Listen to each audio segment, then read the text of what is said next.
Hello students, last time आपण KTG मधल्या काही कायनेटिक थेअरी ऑफ गॅसेसशी रिलेटेड काही इम्पॉर्टंट टर्म्स आपण बघत होतो. तर त्याच्यामध्ये 1 मोल म्हणजे काय? 1 mole of substance is equal to 6.022 into 10⁻23 molecules of that substance. म्हणजे एवढे मॉलिक्युल झाले की आपण 1 मोल ऑफ दॅट सबस्टन्स झाला असं म्हणतो. त्याच्यानंतर मोलर मास म्हणजे मास of 1 mole of substance is called as molar mass. म्हणजे एखाद्या सबस्टन्सचे एवढे मॉलिक्युल घेतले, बरोबर. 1 मोल म्हणजे 6.022 इंटू 10⁻23 मॉलिक्युल एखाद्या सबस्टन्सचे घेतले, तर त्याच्यामुळे तयार होणार जे मास आहे त्याला काय म्हणायचं? मोलर मास असं म्हणायचं. आता हे मोलर मास नेहमी किती असतं इक्वल टू? तर molar mass is always equal to काय असणार आहे? मॉलिक्युलर वेट इन ग्रॅम असणार आहे. ओके, मोलर मास काढायचं कसं? व्हेरी सिंपल टेक्निक आहे. तर काय करावं लागेल? मॉलिक्युलर वेट इन ग्रॅम काढावं लागेल. फॉर एक्झाम्पल 1 मोल H2 म्हणजे काय असणार आहे? 2 ग्रॅम ऑफ हायड्रोजन असणार आहे. 1 मोल हेलियम म्हणजे 4 ग्रॅम हेलियम असणार आहे. 1 मोल नायट्रोजन म्हणजे 28 ग्रॅम ऑफ नायट्रोजन असणार आहे. 1 मोल ऑक्सिजन म्हणजे 32 ग्रॅम ऑफ ऑक्सिजन असणार आहे. 1 मोल वॉटर व्हेपर H2O म्हणजे वॉटर किंवा वॉटर व्हेपर जर असेल तर ते असणार आहे 18 ग्रॅम. 1 मोल कार्बन मोनॉक्साईड म्हणजे 28 ग्रॅम असणार आहे. 1 मोल CO2 म्हणजे 44 ग्रॅम असणार आहे. It is not 64, it is 44. 44 gram CO2 means 1 मोल CO2 किंवा 1 मोल SO2 म्हणजे किती असणार आहे? 1 मोल सल्फर डायऑक्साइड म्हणजे असणार आहे it is 64 gram. Okay. Molecular weight काढायचं तुम्हाला माहिती आहे. फॉर एक्झाम्पल CO2, Cचं असतं 12 मॉलिक्युलर वेट आणि O2चं असणार आहे 32. 12 प्लस 32 म्हणजे काय होणार आहे? That is 44 gram. तसं सल्फर डायऑक्साइड. हे मॉलिक्युलर वेट्स जे आहे ते तुम्हाला माहिती असणं आवश्यक आहे. मॉलिक्युलर वेट एअरचं किती असतं? तर साधारणपणे एअरचं मॉलिक्युलर वेट असणार आहे 28.9. 1 मोल एअर म्हणजे किती असतं माहिती आहे का? 28.9 ग्रॅम असतं. किंवा 1 मोल निऑन घेतला तर 20 ग्रॅम असणार आहे. 1 मोल निऑन इज 20 ग्रॅम. ओके. किंवा 1 मोल ऑर्गॉन असणार आहे 40 ग्रॅम. निऑन गॅस घेतला तर इट इज 20 ग्रॅम असणार आहे ऑफ निऑन आणि 1 मोल ऑर्गॉन जर घेतला तर तो किती असतो? एक्झॅक्टली म्हणजे अबाउट 40 ग्रॅम असणार आहे. तर हे मोलर मासेस जे आहेत ते तुम्हाला माहिती असणं आवश्यक आहे, कारण ते आपल्याला पुढच्या कॅल्क्युलेशन मध्ये लागणार आहेत. त्याच्यानंतर नेक्स्ट कन्सेप्ट आहे दॅट इज नंबर ऑफ मोल कसे कॅल्क्युलेट करायचे. हे केमिस्ट्रीमध्ये तुम्ही स्टडी केलेलं असेल. नंबर ऑफ मोल्स, एखाद्या सबस्टन्सचे नंबर ऑफ मोल्स कसे काढायचे? तर नंबर ऑफ मोलला आपण सिम्बॉल काय वापरतो? Small N. आणि नंबर ऑफ मोल्सचा फॉर्म्युला काय बघा. Number of mole is nothing but mass of that substance divided by molar mass of that substance. Mass of that substance divided by molar mass of that substance. That is capital M divided by mu असं म्हणू शकतो. म्हणजे for example तुम्हाला असं सांगितलं की 12 gram helium जर असेल, 12 ग्रॅम हेलियम, ओके, म्हणजे किती मोल्स ऑफ हेलियम असणार आहे? 12 gram helium is equal to how many number of moles of helium असणार आहे. तर कसं काढणार हे आपण? Number of moles of helium म्हणजे कसं काढणार आहे? Mass divided by its molar mass. हेलियमचं मास किती दिलेलं आहे क्वेश्चन मध्ये? 12 ग्रॅम दिलेला आहे आणि त्याचं मोलर मास किती आहे? हेलियमचं 4 आहे. 12/4 म्हणजे किती येणार आहे? 3 मोल्स येणार. लक्षात येत आहे? कारण 1 मोल हेलियम म्हणजे किती असणार आहे? That is 4 gram. म्हणजे 12 ग्रॅम म्हणजे काय असणार आहे? 3 मोल्स असणार आहे. किंवा दुसरं एक एक्झाम्पल जर घ्यायचं झालं, 16 ग्रॅम ऑक्सिजन म्हणजे किती मोल ऑक्सिजन असणार आहे? तर number of moles is equal to mass divided by molar mass. Mass दिलेला आहे इथं 16 ग्रॅम आणि मोलर मास ऑक्सिजनचा आहे 32. सो 16/32 मीन्स 1/2 किंवा 0.5 मोल्स येणार आहे. 0.5 मोल्स. तर या पद्धतीने नंबर ऑफ मोल काढायचा हा एक स्टँडर्ड फॉर्म्युला आहे. मास डिवायडेड बाय मोलर मास. आता याच्यामध्ये न्यूमरेटर डिनॉमिनेटर दोन्ही कशामध्ये घ्यायचे आहेत? ग्रॅम मध्येच घ्यायचे. न्यूमरेटर आणि डिनॉमिनेटर दोन्ही कसे असणार आहेत, in gram and molar mass हे ग्रॅम मध्येच असतं. ओके, सो मास तुम्हाला ग्रॅम मध्ये घ्यावं लागणार आहे. किंवा आणखी एक एक्झाम्पल जर द्यायचं झालं याच्यामध्ये, तर 10 ग्रॅम ऑफ हायड्रोजन म्हणजे किती मोल्स असणार आहेत, तर नंबर ऑफ मोल म्हणजे mass divided by molar mass. Mass असणार आहे इथे किती, mass is equal to 10 gram दिलेला आहे आणि मोलर मास आहे हायड्रोजनचं 2 and therefore it is 5 moles of hydrogen येणार आहेत. या पद्धतीने नंबर ऑफ मोल काढायचा हा एक फॉर्म्युला आहे. नंबर ऑफ मोल्स काढायचा दुसरा देखील एक फॉर्म्युला आहे. दुसरा फॉर्म्युला काय येणार बघा, also number of moles is equal to number of molecules divided by Avogadro's number.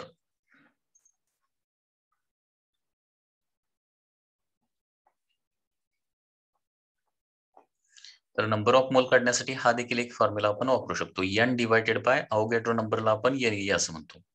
आता पुन्हा एकदा ही Na ची व्हॅल्यू किती आहे बघा, दॅट इज 6.022 इंटू 10⁻23. म्हणजे एखाद्या गॅस मधल्या नंबर ऑफ मॉलिक्युलची संख्या दिलेली असेल तर नंबर ऑफ मॉलिक्युलला काय केलं आपण, Na ने डिवाइड केलं, म्हणजे 6.022 इंटू 10⁻20 ने डिवाइड केलं तर देखील आपल्याला काय मिळणार आहेत, नंबर ऑफ मोल्स मिळणार आहेत. Okay, so number of moles is equal to n divided by Na येणार आहेत. तर Na ची व्हॅल्यू असते 6.022 into 10⁻23. Okay, so this is one more method to calculate the number of moles. ठीक आहे, so number of moles is equal to n divided by Na. आणि याच्यावरून आपण एखाद्या वेळी नंबर ऑफ मॉलिक्यूल एखाद्या क्वेश्चन मध्ये काढायला सांगितले, याच्यावरून दुसरा एक फॉर्म्युला तयार होतो. नंबर ऑफ मॉलिक्यूल काढायला सांगितले, नंबर ऑफ मॉलिक्युल्स काढायला सांगितले, तर नंबर ऑफ मॉलिक्यूल कसे काढणार आहेत, number of molecules n is equal to number of moles into Na येणार आहे. म्हणजे नंबर ऑफ मोल्स काढून त्याला Na अवोगॅड्रोज नंबर हा एक कॉन्स्टंट आहे, यांना मल्टिप्लाय केलं की नंबर ऑफ मॉलिक्युल्स मिळतात. फॉर एक्झाम्पल याचं देखील एक एक्झाम्पल बघूया. For example 16 gram of oxygen has number of molecules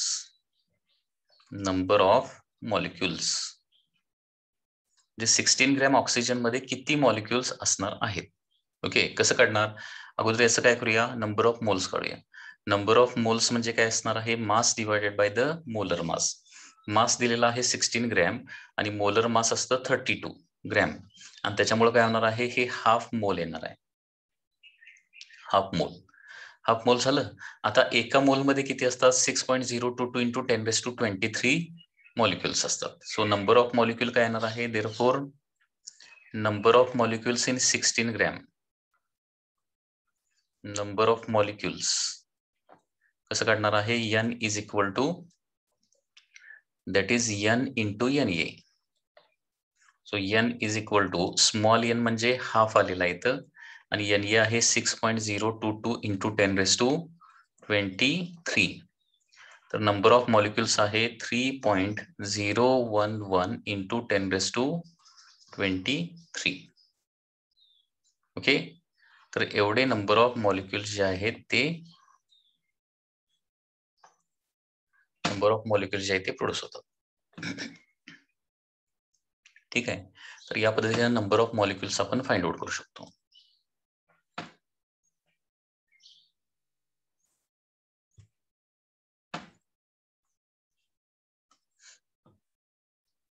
याच्यानंतर next, that is universal gas constant.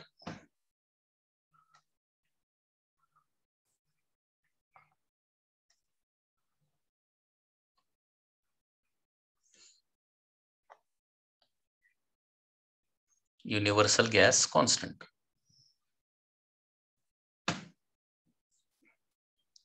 आता हा युनिव्हर्सल गॅस कॉन्स्टंट जो आहे तो कॅपिटल आर ह्या लेटरनं यूज करतो. हा जो कॉन्स्टंट आहे it is same for all the gases. सगळ्या गॅसेसला हा कॉन्स्टंट जो आहे तो तेवढाच असतो आणि म्हणून याला काय म्हटलं जातं, युनिव्हर्सल गॅस कॉन्स्टंट असं म्हटलं जातं. आणि याची व्हॅल्यू असते 8.314 ओके जूल पर मोल ओके जूल पर मोल kelvin. Joule per mole Kelvin. Okay, so this is the value of universal gas constant. Okay, 8.314 Joule per mole Kelvin. त्याच्यानंतर आता जो आपण एक नंबर बघितला, कुठला number, अवोगॅड्रोस number.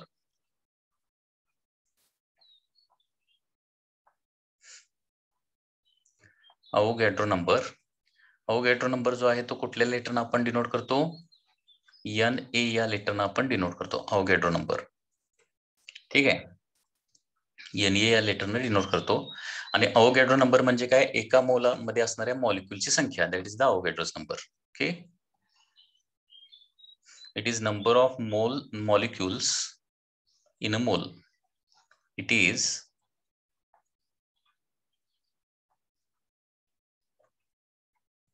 number of molecules in 1 mole. आणि आपल्याला माहित आहे नंबर ऑफ मॉलिक्यूल इन 1 मोल किती असतात, 6.022 into 10⁻23 असतात. Okay, so this is the Avogadro's number. त्याच्यानंतर आणखी एक महत्वाचा कॉन्स्टंट आपल्या अनेक वेळा कॅल्क्युलेशन मध्ये येणार आहे, that is the Boltzmann constant. Boltzmann constant which is denoted by K or KB. अनेक वेळा तो K न किंवा KB न डिनोट केला जातो, बोल्ट्झमन कॉन्स्टंट. आता अनेक वेळा केटीजी मध्ये अनेक इक्वेशन आपण बघितले, तर त्या ठिकाणी R डिवायडेड बाय NA हा एक रेशो आपल्याला बघायला मिळतो. आणि R बाय NA हा रेशो जो आहे त्याला काय डिफाईन केलेला आहे, बोल्ट्झमन कॉन्स्टंट असं. So Boltzmann constant is equal to R divided by NA असा फॉर्म्युला आहे. कारण R हा युनिव्हर्सल गॅस कॉन्स्टंट आहे. ओके, तो कॉन्स्टंटच आहे एक प्रकारचा. NA अवोगॅड्रोज नंबर हा देखील एक कॉन्स्टंट आहे. अनेक वेळा कॅल्क्युलेशन करत असताना R बाय NA अनेक वेळा टर्म येते. मग प्रत्येक वेळी R बाय NA लिहिण्याऐवजी R बाय NA हा आणखी एक वेगळा कॉन्स्टंट ठरवण्यात आलेला आहे आणि त्याला बोल्ट्झमन कॉन्स्टंट असं म्हटलं जातं. आणि याची व्हॅल्यू साधारणपणे किती येणार बघा, 8.314 डिवायडेड बाय 6.022 into 10⁻23. त्याच्यामुळे ही व्हॅल्यू तुम्हाला पाठ करून ठेवावं लागेल. न्यूमरिकल मध्ये अनेक वेळा तुम्हाला ही यूज करावी लागणार आहे. तर that is 1.38 into 10⁻23. Okay, 1.38 into 10⁻23. Okay, that is the Boltzmann constant, that is Joule per Kelvin. Joule per kelvin हे त्याचं युनिट येतं. सो बोल्ट्झमन कॉन्स्टंट एक लक्षात ठेवा, ही व्हॅल्यू खूप इम्पॉर्टंट आहे, 1.38 into 10⁻23 बोल्ट्झमन कॉन्स्टंट.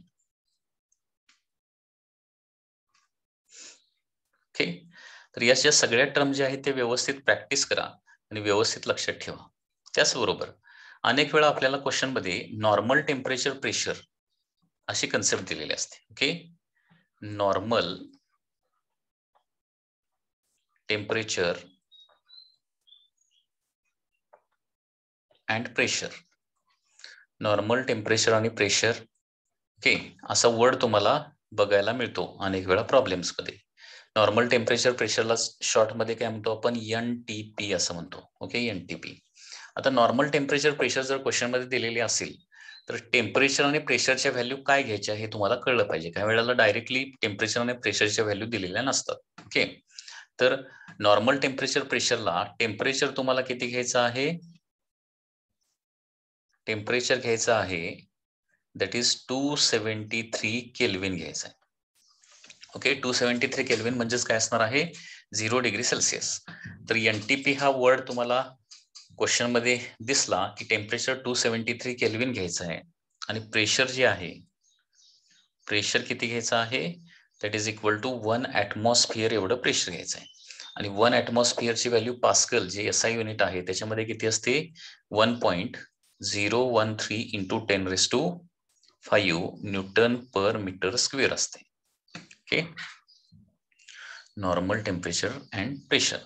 तर या पद्धतीनं या ज्या कन्सेप्ट आहेत या सगळ्या इम्पॉर्टंट कन्सेप्ट आहेत. ओके, व्यवस्थित लक्षात ठेवा. ओके, आता याच्यानंतर या टॉपिक मधला सगळ्यात महत्वाचा पार्ट की ज्याच्यावर अनेक वेळा न्यूमरिकल्स नीट JEE एक्झाम मध्ये आलेले आहेत आणि येतात, आणि ते म्हणजे काय ideal gas equation. Okay, next very important part is the ideal gas equation. Ideal gas equation.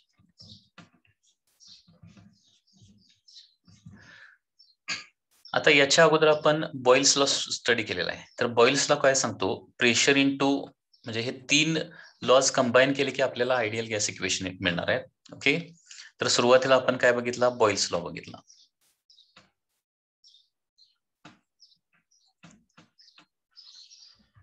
Okay, Boyle's law नुसार काय येतं, PV इज इक्वल टू काय येतं, कॉन्स्टंट येतं. Okay, PV is equal to constant. त्याच्यानंतर आपण चार्ल्स लॉ बघितला. Okay, त्याच्यानंतर आपण बघितला चार्ल्स लॉ. आणि according to Charles law, okay, according to Charles law काय येतं, volume is directly proportional to temperature येतं. Volume is directly proportional to temperature. Okay, and third law आपण बघितला that is Gay-Lussac's law. Okay, and according to this law pressure is directly proportional to temperature. आता हे सगळं जर combine केलं आपण, okay, PV is equal to constant, volume is directly proportional to temperature, pressure is directly proportional to temperature असतं. Okay, so combining all the equations,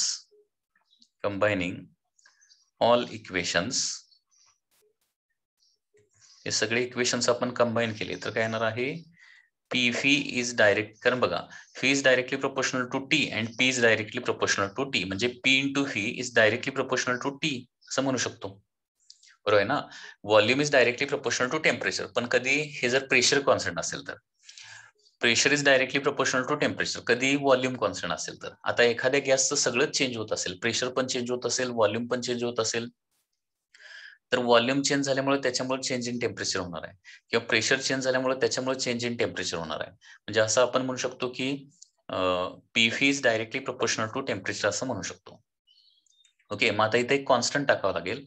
okay, so for 1 मोल तो constant असतो. Okay, for 1 mole of gas, for 1 mole of gas काय होणार आहे, PV is equal to येणार आहे R into T. म्हणजे इथे एक कॉन्स्टंट टाकलेला आहे आणि हा जो कॉन्स्टंट आहे याला काय म्हणतो आपण, युनिव्हर्सल गॅस कॉन्स्टंट असं म्हणतो.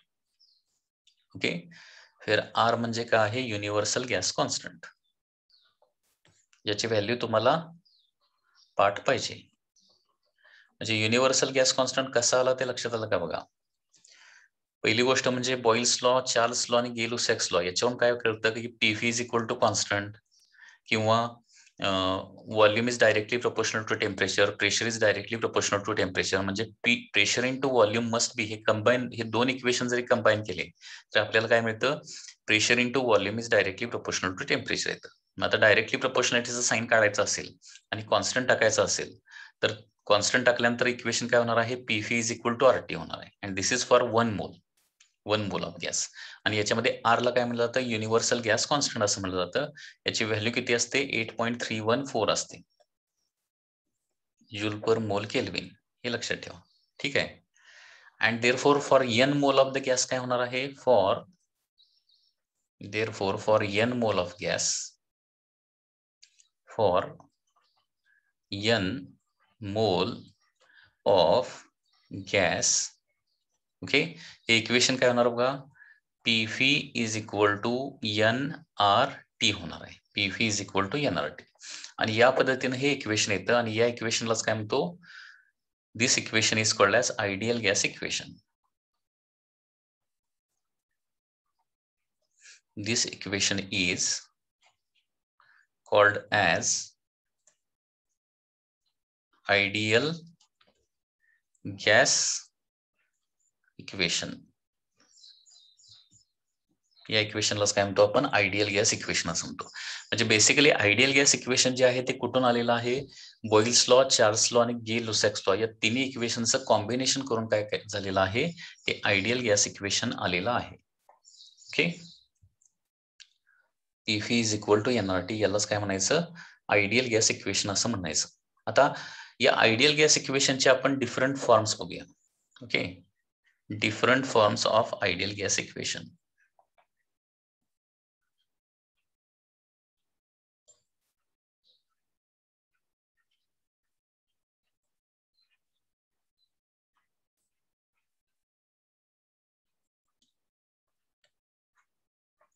Different forms of ideal gas equation.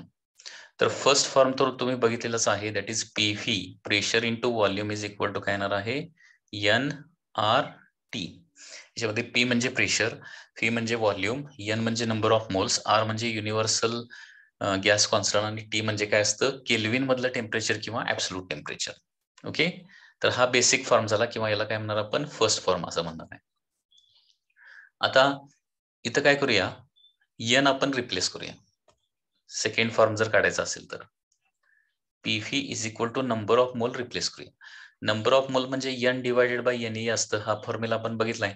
Number of मोल कसं काढायचं असतं, एक फॉर्म्युला आहे that is number of molecules divided by Avogadro's number.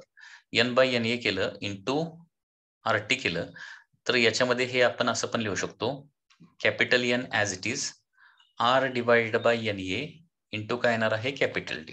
आता आर बाय एन म्हणजे काय आहे, बोल्ट्झमन कॉन्स्टंट जो आपण बघितलेला आहे. अँड देअरफॉर सेकंड फॉर्म येणार आहे that is PV is equal to NKT. PV is equal to NKT, here K is a Boltzmann constant. म्हणजे हा जो फॉर्म्युला आहे तो नंबर ऑफ मोल आणि युनिव्हर्सल गॅस कॉन्स्टंटच्या स्वरूपात आहे. हा नंबर ऑफ मॉलिक्युल्स आणि बोल्ट्झमन कॉन्स्टंटच्या स्वरूपात आहे. Okay, so this is the second form. बघा, आयडियल गॅस इक्वेशनचे सगळे फॉर्म तुम्हाला माहिती पाहिजेत, जेणेकरून तुम्हाला इझिली कॅल्क्युलेशन जमेल. आता या फॉर्म्युल्यावरून PV is equal to NKT या फॉर्म्युल्याचा यूज काय आहे, तर या फॉर्म्युल्याच्या साइन आपण काय करू शकतो, नंबर ऑफ मॉलिक्युल्स काढू शकतो. नंबर ऑफ मॉलिक्युल्स सेकंड फॉर्म्युल्याच्या साइन. So therefore number of molecule, एखाद्या गॅस मधले नंबर ऑफ मॉलिक्युल्स काढायचे असतील, नंबर ऑफ मॉलिक्युल्स, तर त्याच्यासाठी हा देखील फॉर्म्युला येणार आहे. Capital N is equal to PV by काय येणार आहे, KT येणार आहे. म्हणजे एखाद्या गॅसचं प्रेशर, व्हॉल्यूम, टेम्परेचर या तीन गोष्टी दिलेल्या असतील, की हा कॉन्स्टंट आहे, तर प्रेशर, व्हॉल्यूम, टेम्परेचर तीन गोष्टी दिलेल्या असेल तर त्याचे आपण नंबर ऑफ मॉलिक्युल्स इझिली काढू शकतो. तर PV is equal to NRT पहिला, PV is equal to NKT दुसरा, आणि याच्यावर नंबर ऑफ मॉलिक्युल्स येणार आहेत पीव्ही बाय KT. किंवा व्हॉल्यूमला पण LHS ला आपण डिस्प्लेस केलं तर number of molecules per unit volume येणार आहेत. ओके, सो देअरफॉर असा पण फॉर्म्युला येऊ शकतो, नंबर ऑफ मॉलिक्युल्स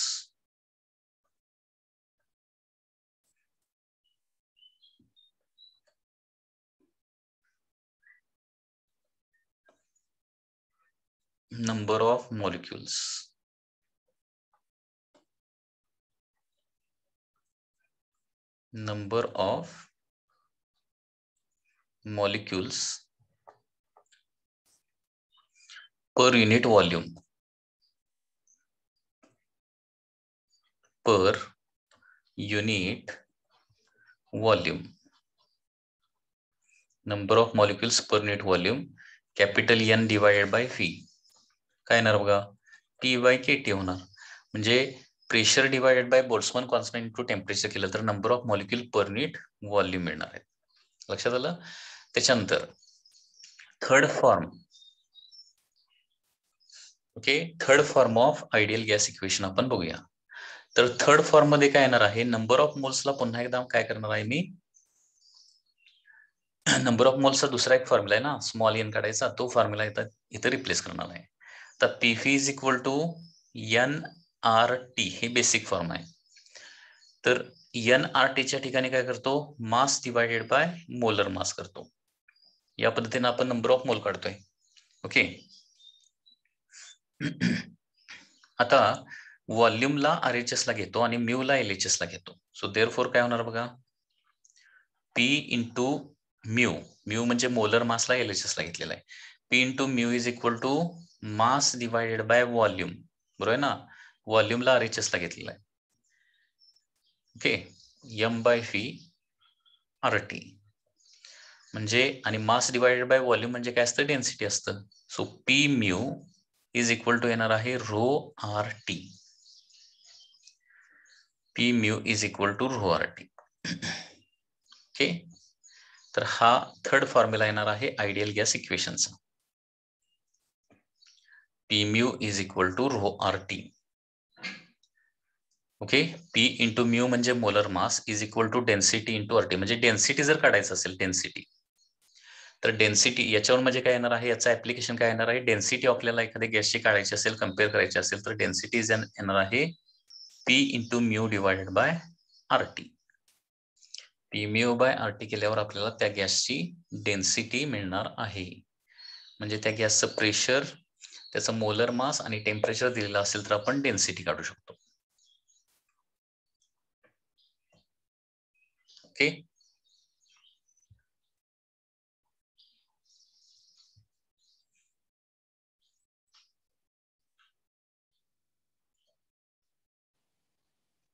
आता याच्यानंतर fourth form of ideal gas equation. पुन्हा एकदा बघा, हे लक्षात आलं का बघा, लास्ट इक्वेशन होतं PV is equal to NRT. PV is equal to number of moles म्हणजे mass divided by molar mass into RT करतो. तर म्यूला इकडे घेतलं आणि व्हॉल्यूमला फक्त इकडे घेतलं. So P into mu is equal to mass divided by volume into RT. आणि मास बाय व्हॉल्यूम म्हणजे डेन्सिटी असतं. So P mu is equal to rho RT. Okay, हे एक इक्वेशन येतं. त्याच्यानंतर आणखी एक इक्वेशन कसं येणार बघा. Once again by ideal gas equation काय येणार आहे, PV is equal to NRT येणार आहे. NRT. Okay, PV is equal to NRT. So PV is equal to number of moles आपण कसं काढतो, नंबर ऑफ मोल्स तर N डिवायडेड बाय NA करतो. ही एक मेथड आहे. म्हणजे number of molecules divided by Avogadro's number into RT होणार आहे. ओके, आता याच्यामध्ये लक्षात घ्या, if N divided by NA किंवा N डिवायडेड बाय NA ऐवजी काय करूया, इथं मास डिवायडेड बाय मोलर मास करूया. मास डिवायडेड बाय मोलर मास. बघा, नंबर ऑफ मोल काढायचे हे दोन्ही फॉर्म्युले माहित पाहिजेत. Given mass divided by molar mass किंवा number of molecule divided by Avogadro number NA. या दोन्ही फॉर्म्युलांना आपण N काढू शकतो, नंबर ऑफ मोल्स काढू शकतो. So M divided, capital M divided by mu is equal to RT. आता याच्यामध्ये समजा स्मॉल m काय असेल, मास ऑफ ईच मॉलिक्यूल असेल, मास ऑफ ईच मॉलिक्यूल. बघा हा, स्मॉल m म्हणजे काय आहे, प्रत्येक मॉलिक्यूल, एका मॉलिक्यूलचा मास आहे. ओके, देन मोलर मास कसं येणार बघा, then mu is equal to molar mass म्हणजे एका मोलचं मास, बरोबर आहे ना, एका मोलचं मास काढायचं आहे. एका मोलमध्ये किती मॉलिक्युल्स असतात, 6.022 इंटू 10⁻23 मॉलिक्युल्स असतात. बरोबर आहे ना. म्यू म्हणजे मोलर मास, पुन्हा एकदा सांगतोय, म्यू म्हणजे काय असतं, मोलर मास. बरोबर, मोलर मास म्हणजे काय असणार आहे, एका मोलमध्ये असणाऱ्या मॉलिक्युलचं मास. आता एका मोलमध्ये मॉलिक्युल किती असतात, 6.022 इंटू 10⁻23 आणि प्रत्येक मॉलिक्युलचं मास सपोज M आहे, तर मोलर मास हे असं पण लिहू शकतो आपण, 6.022 into 10⁻23 into mass of each molecule.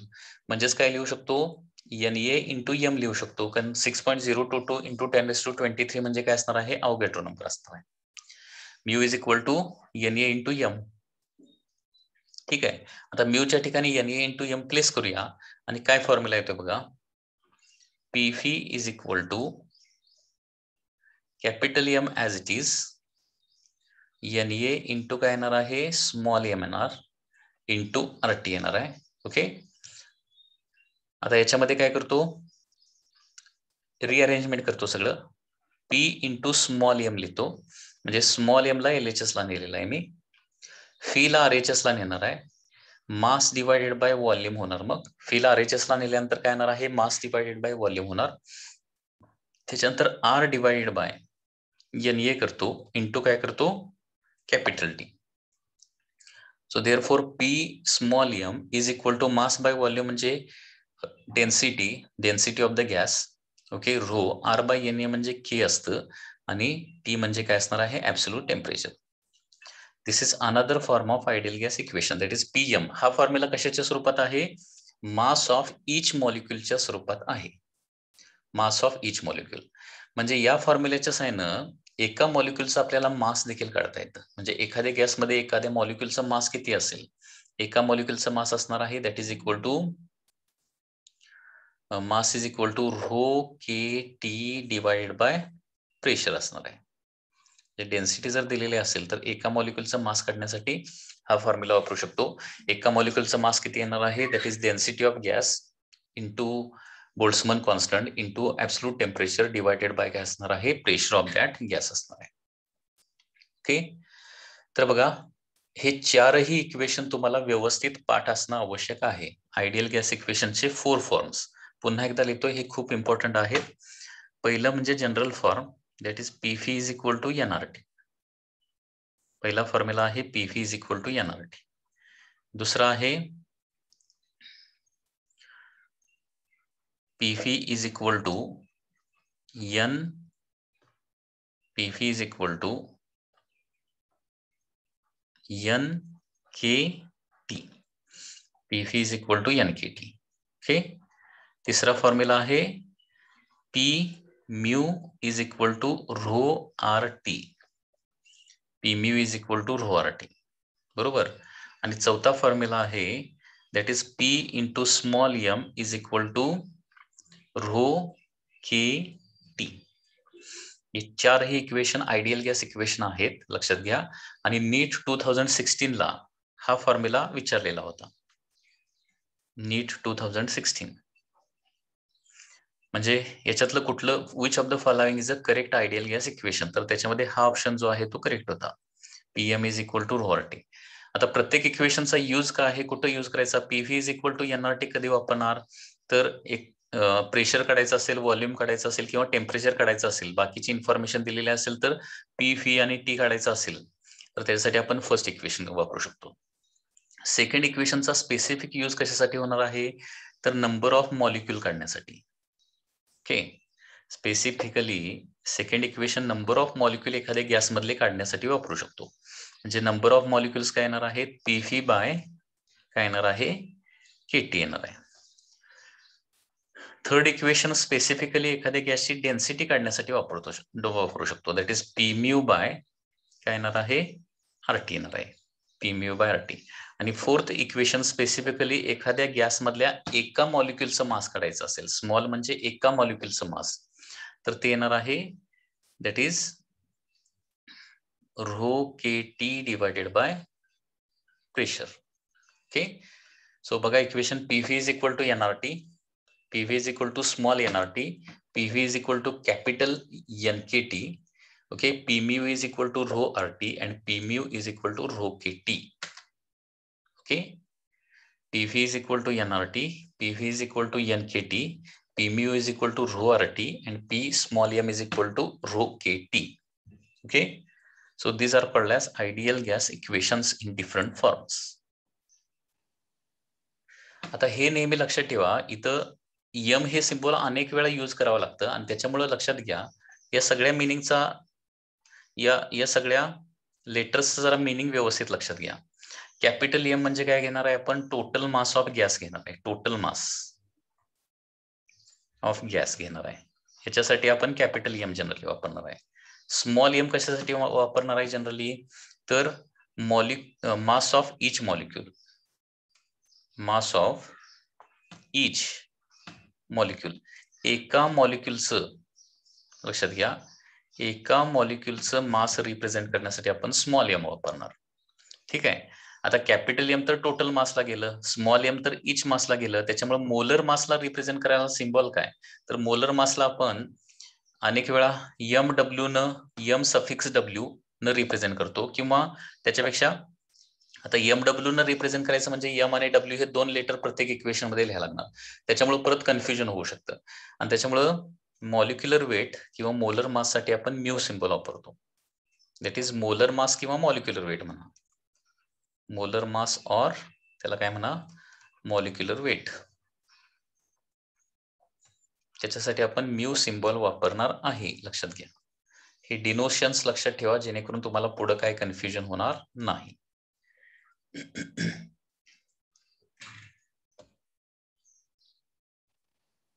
आता याच्याच रिलेटेड एक क्वेश्चन बघूया आपण.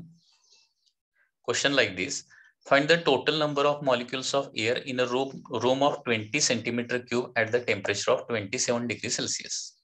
ओके, तर या क्वेश्चन मध्ये तुम्हाला काय काय दिलंय बघा.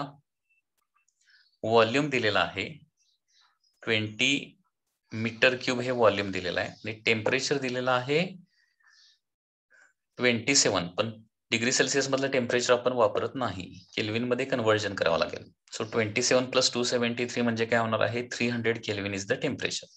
आणि आपल्याला काढायला सांगितलंय total number of air molecules काढायचं आहे. एअर मॉलिक्युलचं प्रेशर आपण इथे घेणार आहे, that is 1.013 into 10⁵ newton per metre square atmospheric pressure. Okay, आता इथे नंबर ऑफ मॉलिक्यूल काढण्यासाठी फॉर्म्युला काय बघा, हा second form of ideal gas equation वापरावा लागेल. ओके, तर सोल्युशन कसं येणार बघा. We know that PV is equal to capital N KT असतं. PV is equal to N Katy. ठीक आहे, मग एन म्हणजे कॅपिटल एन म्हणजे काय असणार आहे, इथं नंबर ऑफ मॉलिक्युल्स असणार आहेत. म्हणजे एन ची देखील इन्फॉर्मेशन लक्षात घ्या. एन म्हणजे total number of molecules, small N म्हणजे काय नंबर ऑफ मोल्स, आणि एन ए म्हणजे अवोगॅड्रोस नंबर. हे 3 एन लक्षात ठेवायला लागणार आहेत. स्मॉल एन म्हणजे number of moles, capital N म्हणजे नंबर ऑफ मॉलिक्युल्स, आणि एन ए म्हणजे अवोगॅड्रोस नंबर. तर या इक्वेशन नुसार एन इज इक्वल टू काय येणार बघा, पीफी डिवायडेड बाय काय येणार आहे, पीफी डिवायडेड बाय केटी. इथं फक्त व्हॅल्यूज प्लेस करूया. प्रेशर असणार आहे 1.013 इंटू 10⁵. व्हॉल्यूम आहे 20 डिवायडेड बाय बोल्ट्झमन कॉन्स्टंटची व्हॅल्यू पाठ पाहिजे तुम्हाला 1.38 इंटू 10⁻⁻23, आणि टेम्परेचर आहे 300 केल्विन. ओके, तर या पद्धतीने आपण इथे नंबर ऑफ मॉलिक्युल्स काढू शकतो, आणि हे नंबर ऑफ मॉलिक्युल्स किती येणार बघा. नंबर ऑफ मॉलिक्युल्स म्हणजे आपली जी रूम आहे त्या रूमचं टेम्परेचर प्रेशर तुम्हाला माहिती असेल, तर त्या रूम मध्ये किती एअरचे मॉलिक्युल असतील हे तुम्ही इझिली काढू शकताय. ओके, त्या रूमचं सुरुवातीला व्हॉल्यूम काढावं लागेल तुम्हाला. प्रेशर तर तिथे ऍटमॉस्फेरिक प्रेशर एवढंच असणार आहे, म्हणजे 1.013 इंटू 10⁵, आणि टेम्परेचर जे काय असेल ते नॉर्मल टेम्परेचर 27 डिग्री सेल्सिअसच्या आसपास असणार आहे. ओके, तर याची व्हॅल्यू किती येते बघा, 1.013 into 10⁵ into 20 divided by 1.38 into 10⁻⁻23 divided by 300. तर हे नंबर ऑफ मॉलिक्युल्स येतात 4.894 into 10⁻26.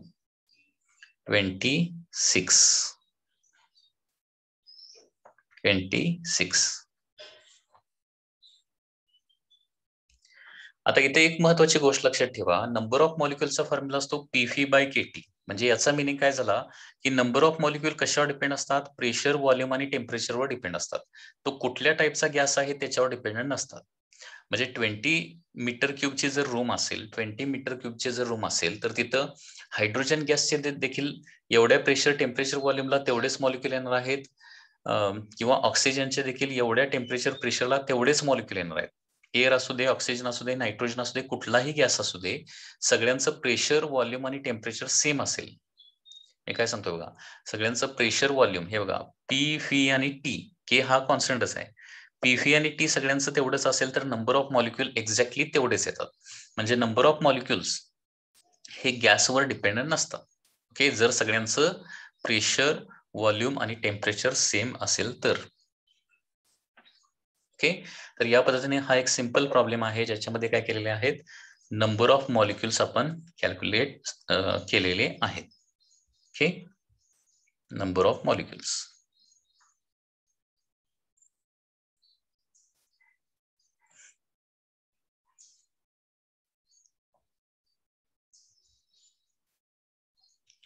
One more very simple question. Two vessels A and B are filled with the same gas.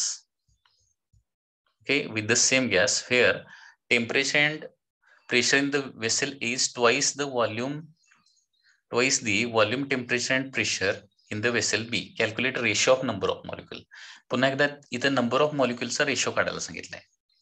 आता याच्यामध्ये गिवन काय बघा, volume temperature and pressure of A, volume of A divided by volume of B.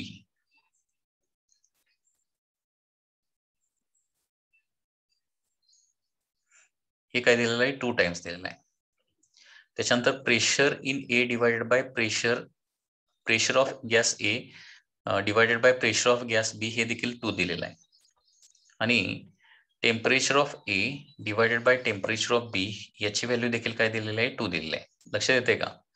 To vessel A and B are filled with the same gas, where volume temperature and pressure in vessel A मधलं pressure, volume आणि temperature काय आहे, is twice the volume temperature and pressure in vessel B आहे. Ratio of number of molecules. तर पुन्हा एकदा बघा, number of मॉलिक्युल्सचा formula काय बघा, नंबर ऑफ मॉलिक्युल्स आहे PV by KT. So therefore हे रेशो मध्ये लिहायचं झालं तर NA by NB, number of molecules in A divided by number of molecules in B is equal to काय येणार आहे, आता number of molecule directly proportional to pressure आहे ना, therefore PA divided by PB येणार आहे, into number of molecules directly proportional to volume आहे, so therefore VA divided by VB येणार आहे, इंटू नंबर ऑफ मॉलिक्युल हे इनव्हर्सली प्रोपोर्शनल टू टेम्परेचर आहे, म्हणजे TB डिवाइडेड बाय काय येणार आहे, PA येणार आहे. याच्यामध्ये सगळ्या व्हॅल्यू ठेवूया. PA बाय PB आहे 2, VA बाय VB आहे 2 आणि TA बाय TB 2 आहे, म्हणजे TB बाय TA काय येणार आहे, 1/2 येणार आहे. 2 and 2 here get cancel and therefore number of molecules in vessel A divided by number of molecule in vessel B हा रेशो येतो 2, म्हणजे 2:1, 2/1, किंवा यालाच काय म्हणू शकतो, 2:1 असं आपण म्हणू शकतो. So this is the answer. Okay, a very simple question. Okay students,